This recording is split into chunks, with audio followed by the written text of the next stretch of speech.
Good afternoon, everyone. My name is Haniyyah. This is my colleague Andrew, and today we're going to be talking to you about how at TikTok we model influence operations using frameworks that we've developed. And we're going to be demonstrating the effectiveness of these frameworks by applying them to an advanced persistent manipulator that we call Arctic Rage. Before I launch into that, I would like to introduce ourselves a bit better. Andrew and I are from TikTok's US Data Security Organization. Our team, the Influence Operations Intelligence and Discovery team, is TikTok USDS's threat intelligence team for influence operations. We are dedicated to protecting US users, but our remit is global. Our team has 10 people. We're split across the US and the UK, and we have combined fluency in 11 languages. Our team focuses on combining geopolitical, strategic intelligence, and linguistic skills with technical capability in order to remain at the forefront of I/O discovery. Our team's mission is to remove TikTok as a vehicle for influence operations by malicious actors through the creation of early discovery, detection, and attribution mechanisms and methodologies. It's important to note today that when we talk about attribution, we're talking about how we cluster groups of similar activity in order to advise investigators where to allocate their resources, rather than to point the finger at a single individual or group potentially responsible for such activity. And so to demonstrate our team's commitment to this mission, today we're going to talk to you about our I/O kill chain and our custom tactics, techniques, and procedures TTP framework, which we call the diode. And I'll get into what the diode stands for in a little bit. Towards the end of our presentation, Andrew is going to be demonstrating how these methodologies have helped us to detect and model advanced persistent manipulator APM activity by applying these two frameworks to the APM that we call Arctic Rage. This is a Russia-based APM that has deployed thousands of accounts targeting Western Europe and other countries related to the war in Ukraine since March 2022. So if you can stay tuned to the end of the presentation, we'll get into that a little bit more. First off, though, we created the I/O kill chain to accurately model an influence operation from start to finish. There are 7 stages to our kill chain. The first 4 are strategic, and the last 3 are tactical. I'm going to spend some time breaking down each stage, but while I'm doing so, bear in mind that our I/O kill chain is iterative, meaning that at any stage of the influence operation, the APM can go back and adjust the operation, which in our kill chain we refer to as recalibration. So stage 1 of our I/O kill chain is define strategic objectives. This is where the APM sets high-level objectives reflecting overall what it wants to achieve from the influence operation. These strategic objectives could be based on foreign policy strategy, or for example, for non-state actors, this could be economically motivated. Examples of common strategic objectives that we observe include seeking to influence the outcome of a war, seeking to influence the outcome of an election, seeking to promote a certain culture or economic product, or seeking to stoke socio-political tensions. The second stage of our I/O kill chain is targeting. This is where the APM decides who they want to influence in order to achieve their strategic objectives. This might include targeting a particular nationality, age, or political group, for example. And it's essential that the APM understands how to exploit the target audience. For example, what are their sensitivities, what are their motivations, what are their weaknesses, in order to trigger the target audience into believing a certain narrative or taking a certain action. Stage 3 of our I/O kill chain is develop master narratives. So what are the core narratives the APM is going to push in order to achieve the strategic objectives? There may be several master narratives, and within each master narrative, several sub-narratives. An example of a master narrative you'll see on screen is that Sydney is the best city in the world to live in. Sub-narratives to support this master narrative could include that London has a terrible cost of living crisis. I can attest to that. And second of all, that there's a great new coffee shop in Bondi where they just inject coffee into your veins. So these 2 sub-narratives support the overall master narrative, which may indeed support the strategic objective to boost economic productivity in the city of Sydney. Stage 4 of our I/O kill chain is content strategy. This is where the APM formats the narratives into content and decides how that content will look. For example, will the APM create on TikTok photo or video posts? If video posts, will these last several seconds or minutes? Will these videos or posts have captions or no captions? In stage 5, establish assets, we progress now to the tactical execution of our IO kill chain. In this stage, the APM must create the necessary infrastructure and actually create the accounts to deliver the influence operation. Accounts come in many shapes and sizes. For example, they might present as inauthentic news outlets, they may present as real people personas, or they may present as honeypots.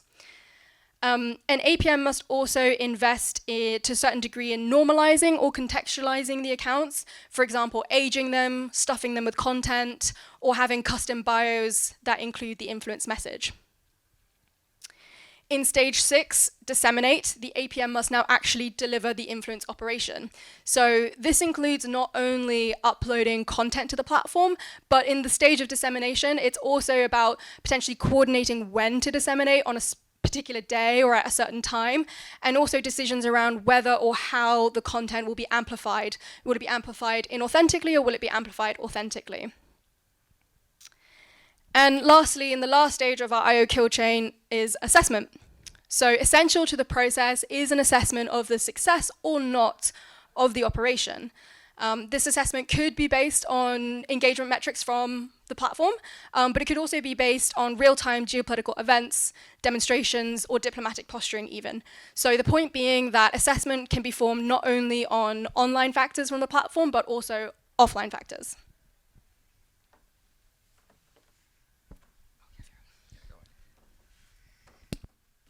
Okay. To illustrate the usefulness and power of the kill chain, we are now going to show you the mappings of 3 notional influence campaigns. And towards the end of the presentation, we will show you the kill chain mapping for Arctic Rage and its influence campaign on our platform. Example 1. Our first example is a traditional social media manipulation campaign designed to degrade Ukraine's warfighting capability. We start with stage 1, define strategic objectives. The strategic objective here is to degrade Ukraine's military. Stage 2.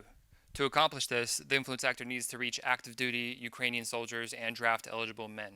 Stage 3. To exploit this audience's vulnerabilities, the influence actor needs to craft narratives such as the government is corrupt and doesn't care about the lives of ordinary soldiers. And this is a narrative that would resonate particularly with this target audience. Stage 4. To deliver this narrative effectively, short TikTok videos and Twitter memes may be a good option. Stage 5. Now we have reached the tactical execution phase of the kill chain. With the content strategy decided, the threat actor can now register new accounts or enlist pre-existing accounts from other operations. The influence actor can also conduct audience building activities during this stage. Stage 6, when the moment is right, the influence actor can then content flood the information space. And finally, stage 7, based on the results of the operation, the threat actor can go back and revise what didn't work and amplify what did work.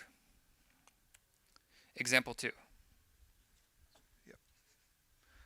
Example 2. Now, the IO kill chain is quite flexible and can be applied to any sort of information operation, not purely social media-based campaigns.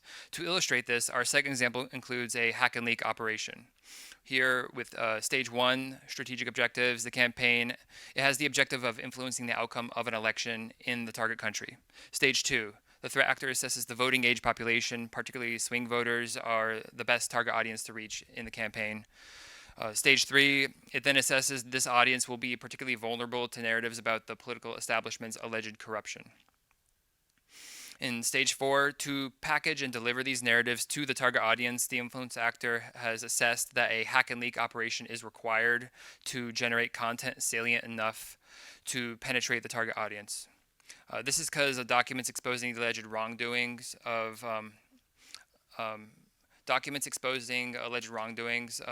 resonate more with the target audience than ramblings on social media. And so the leaked documents are the content strategy, if you will. Stage 5. Next, the influence actor must establish the infrastructure to acquire and leak the documents. To accomplish this, the threat actor sets up all the necessary infrastructure to orchestrate a spear phishing campaign to exfiltrate the sensitive documents. Then the threat actor sets up a relationship with WikiLeaks to disseminate the stolen documents. The relationship with WikiLeaks and anything related to it is an important part of this stage because even unwitting organizations can be a platform for influence, and they're therefore considered an asset of the influence actor. This stage can also include the mass creation of social media accounts.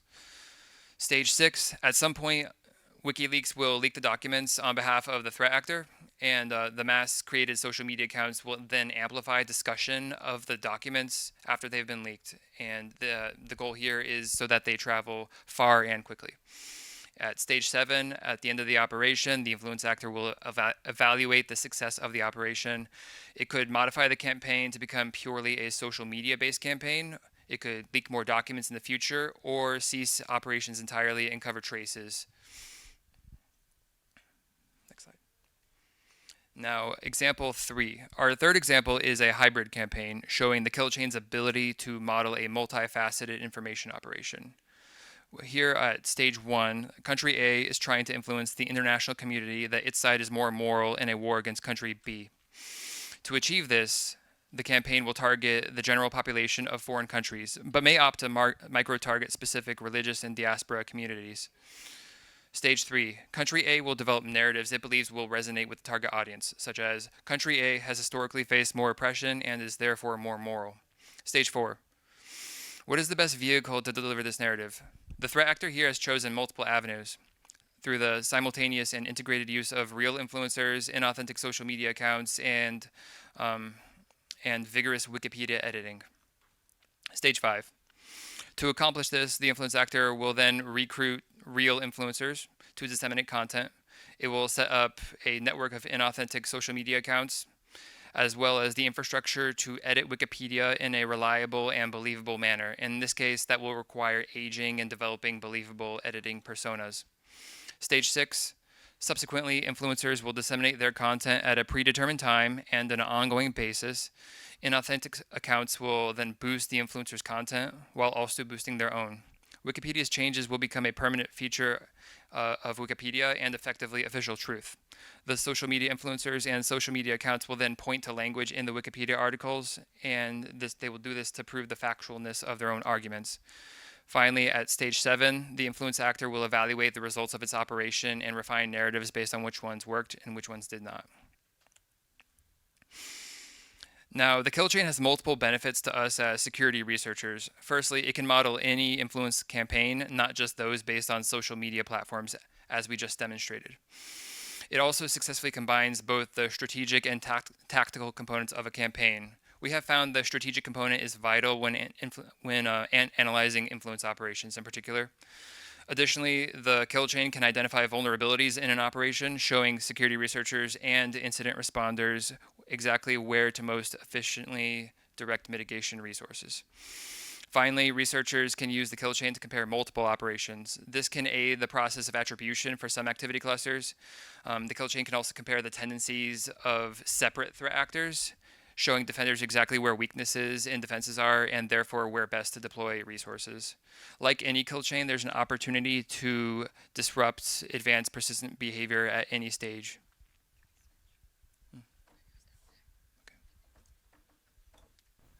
That was getting a little excessive, so we'll just make this easier. Right. So, as Andrew said, one of the strengths of our IO kill chain is that it combines both strategic and tactical elements. So, to support the tactical execution of our IO kill chain, we created the diode. This is the Digital Influence Operations Delivery and Execution Framework. It's our repository and framework for adversary TTPs. The methodology is inspired by the MITRE ATT&CK framework. The diagram on screen shows the 11 stages of our diode framework. Each column represents different tactics, and within each column there are several rows representing different categories of techniques. I'm going to walk us through each of these stages and provide example TTPs for each, and at the end we're going to be demonstrating the strength of both the IO kill chain and the diode as frameworks for modeling and attributing APMs by finally walking you through the APM we've been teasing this whole time, Arctic Rage. So phase 1 of the diode is planning. These are actions our APM takes prior to the execution of the influence operation and can include establishing the APM's motivation or who their target audience is going to be. For example, motivation could be electoral interference, while target audience could be political group. Phase 2 of the diode, command and control. These are the TTPs an actor uses to centrally manage and control an influence operation, for example, using PR firms or a content farm. Phase 3 of the diode is technical obfuscation. Threat actors commonly obfuscate their infrastructure. This could be to protect their identity, to evade platform detection, or to target a particular audience.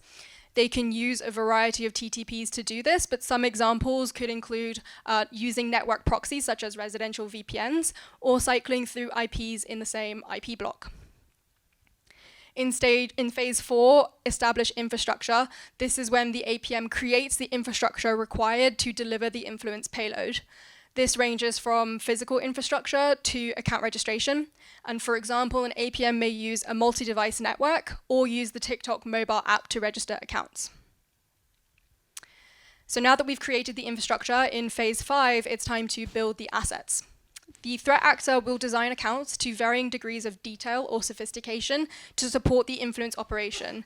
For example, bless you. For example, using honeypot profile pictures or no profile pictures or GAN profile pictures.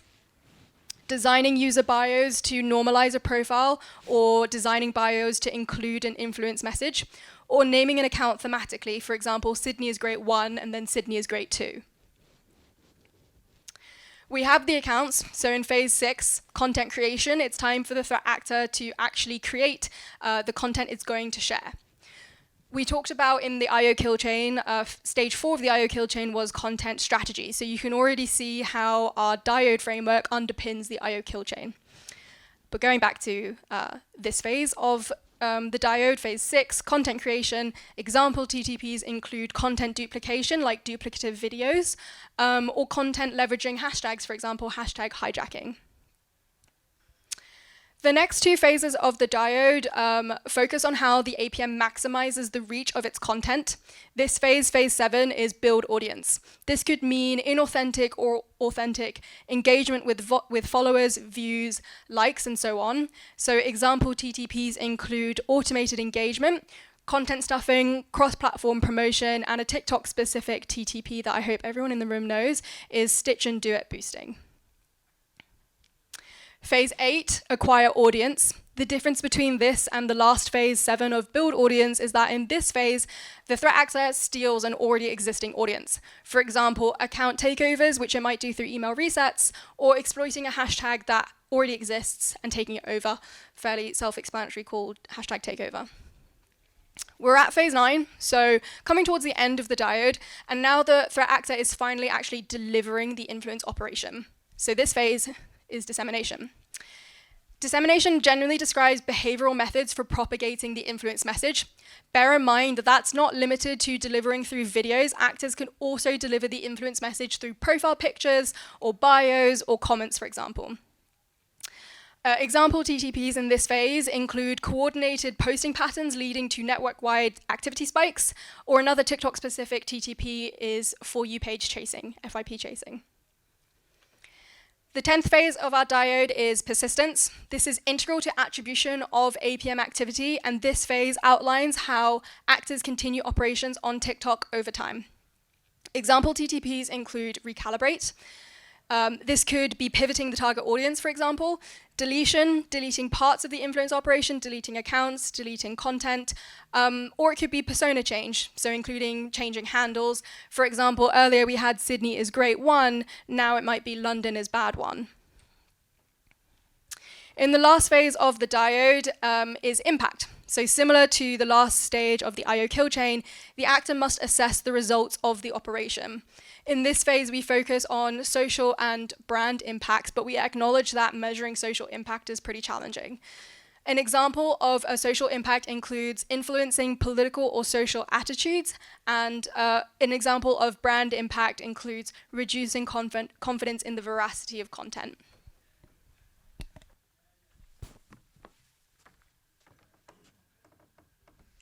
Now, the diode framework has several benefits to us as researchers. Firstly, it's easily integrated with the IO kill chain, underpinning its tactical portion. The compatibility allows us to use both in tandem in research.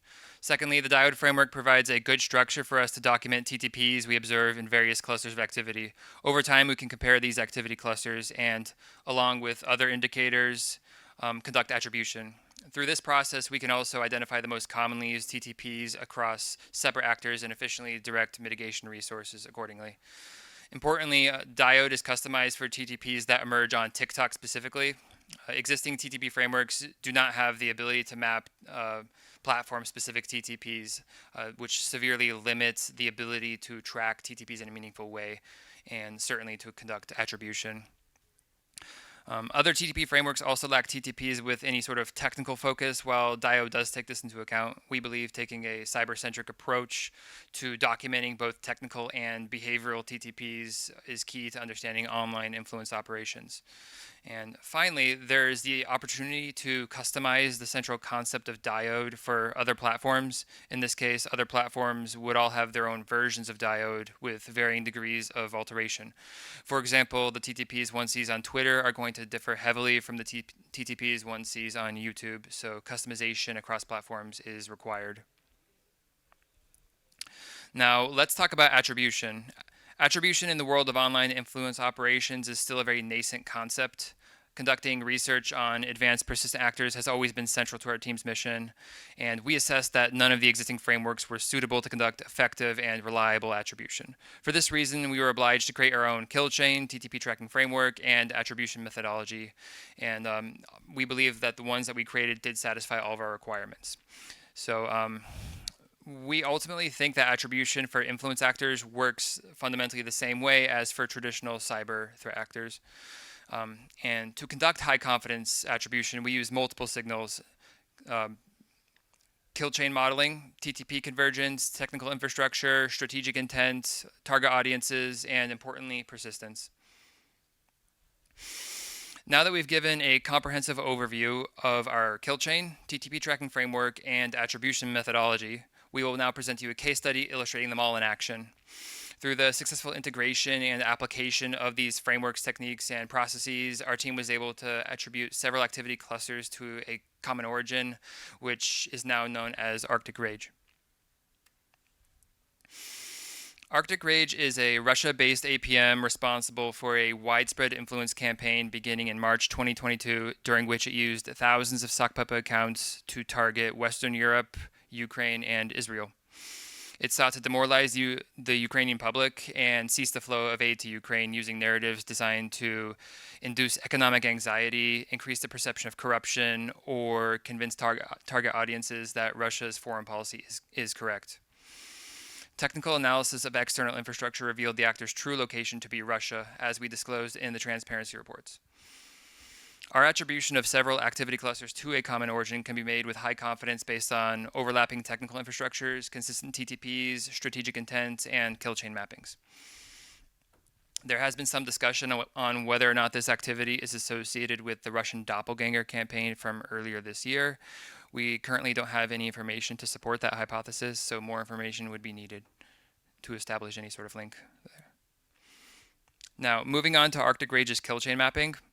We start with strategic objectives. Stage 1, strategic objectives. Arctic Rage activity can be distilled down to the singular strategic objective of degrading Ukraine's ability to sustain the war against Russia. So even when countries other than Ukraine are targeted, it still has this central objective to it. Stage 2, targeting. Arctic Rage then chooses the best country to target to achieve that objective. Shortly after the war began, it targeted only Ukraine. After Western countries began sending large amounts of weapons to Ukraine, targeting shifted to the UK, Germany, and France. The biggest change in kill chain mappings between operations is the list of target countries. Stage 3, develop master narratives. Arctic Rage then develops narratives to best exploit the vulnerabilities in the target nation. So against Ukraine, it seeks to demoralize the population. Against Germany, it seeks to stoke economic anxiety. Against Israel, there's an extra emphasis on the Nazis in Ukraine narrative. Now, stage 4, content strategy. Arctic Rage can can now decide the best manner and vehicle to deliver these narratives. Here, Arctic Rage chose news-like TikTok videos with an average length of 25 seconds and featuring a synthetic voiceover in the target language. Notably, Arctic Rage produced thousands of unique videos, suggesting a considerable capability to produce content at scale, as well as an effort to avoid content duplication. Stage 5, establish assets. With TikTok chosen as a vehicle to disseminate these narratives, Arctic Rage can begin to register thousands of sock puppet accounts meant to appear as a hypothetical native of the target country. They often featured a naming convention of first and last name, stock photo profile pictures, and a user bio that contained a thoughtful quote. Stage 6, disseminate. Accounts then posted a single video shortly after registration. Shortly thereafter, these accounts were abandoned. Stage 7, assessment. Based on the operation's results, Arctic Rage would modify its activity, either changing the target audience, changing the narratives, or tweaking the content style. It would also cover traces of its operations, and this included changing infrastructure or deleting accounts. And here we have a timeline of Arctic Rage operations on TikTok. As you can see, Operation 1 began shortly after the invasion and targeted exclusively Ukraine with narratives designed to demoralize the population. In May 2022, Operation 2 began when targeting shifted to Germany, the UK, and Italy on themes around energy, Ukrainian migrants, and the provision of weapons to Ukraine. In July 2022, Boris Johnson resigned and the Italian Draghi government collapsed, and Arctic Rage appeared to react quickly to these events and ceased targeting those two countries entirely, and moved to target exclusively Germany from about July to December 2022. And this composed operations 3 and 4. And the reason that's two different operations is because the TTPs did vary a little bit between the two operations. And beginning in mid-December 2022 and throughout 2023, Arctic Rage has targeted Germany, France, Ukraine, and Israel at similar levels, and this has been Operation 5. So throughout 2023, the campaign has been fairly steady.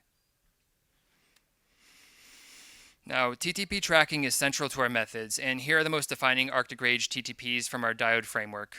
As you can see, there is a common set of obfuscation and registration techniques. They both use devices and they share IP infrastructure. All accounts use the TikTok web app, which is unusual. The accounts are built in a similar style and they all have a similar purpose. Furthermore, all content has the same character to it, such as length, tone, and voiceover.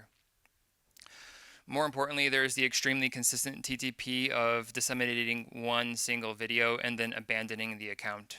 And that is one of the biggest hallmarks of Arctic Rage accounts. About 99% of them feature that TTP. To bring it all together, the combined use of I/O kill chain modeling and TTP tracking has allowed us to conduct high confidence attribution of activity associated with APM Arctic Rage. This attribution has streamlined the process of discovery and disruption and has already mitigated its presence on platform. We assess this process can be repeated for other APMs and provides a good model for other security researchers to adopt so they can more effectively mitigate APM activity across the information space. Thank you for your time.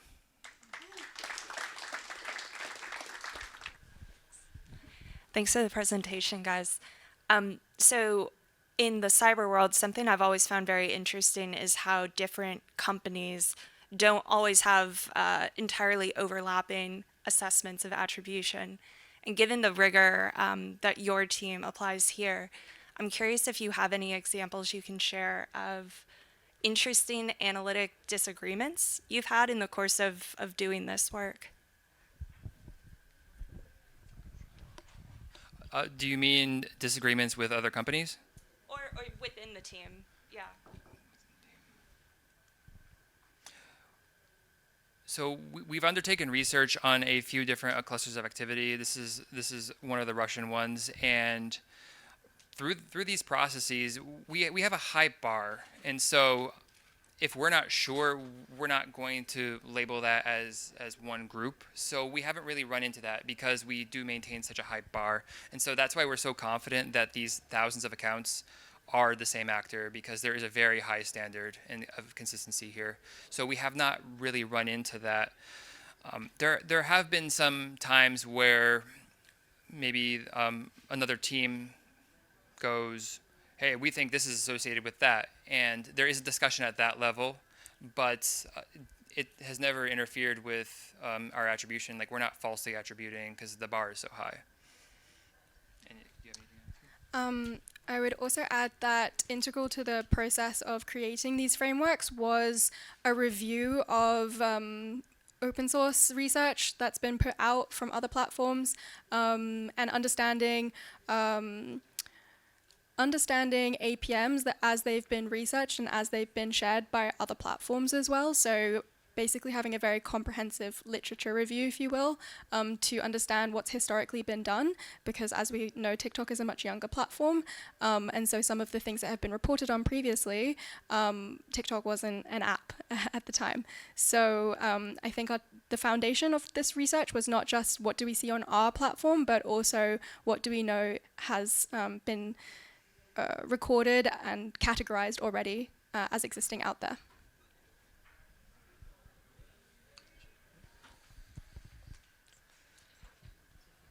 Thanks, guys. That was an absolutely brilliant talk.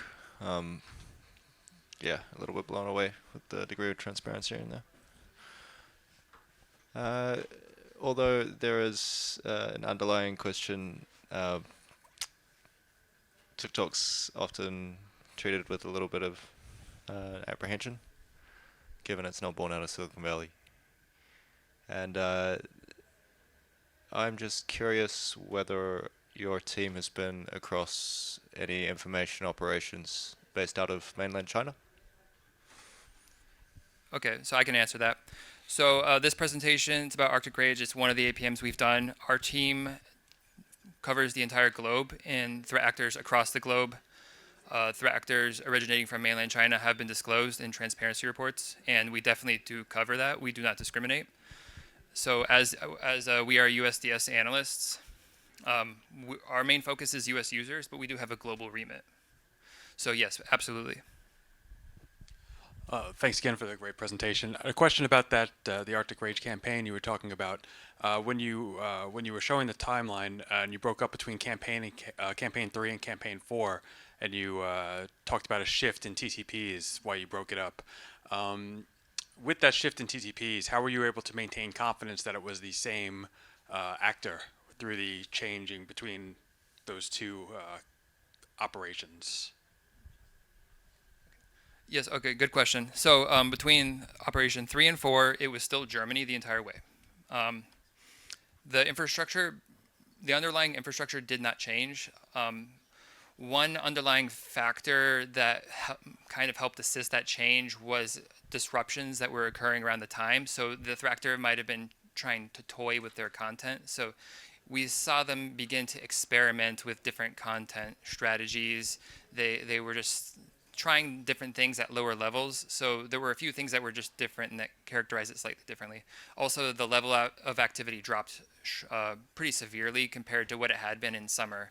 And that was in response to the disruptions, more or less, that occurred around that time.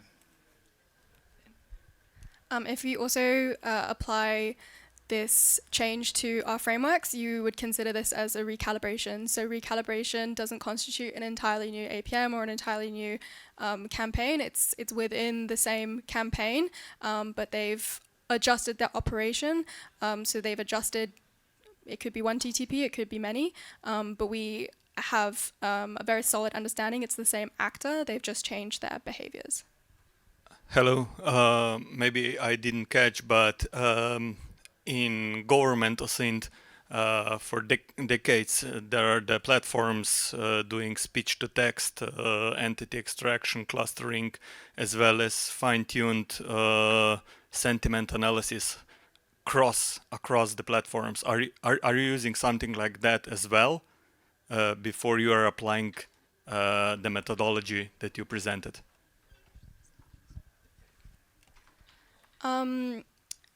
As you can imagine, we're not exactly in a position to share the degree of detail you might want to have. But obviously, as we created the diode with the understanding that our platform is unique. The tools that are or the effects, how our users engage with our app is unique to any other app, and therefore we have to have a very strong understanding of those unique features. We can't get that anywhere else. So part of this work requires us to be familiar with some of the features you talked about, to be able to understand how they're being manipulated, and absolutely understand that certain operations will have exploited certain more niche tools on our app. So absolutely, in short, yes. Did you want to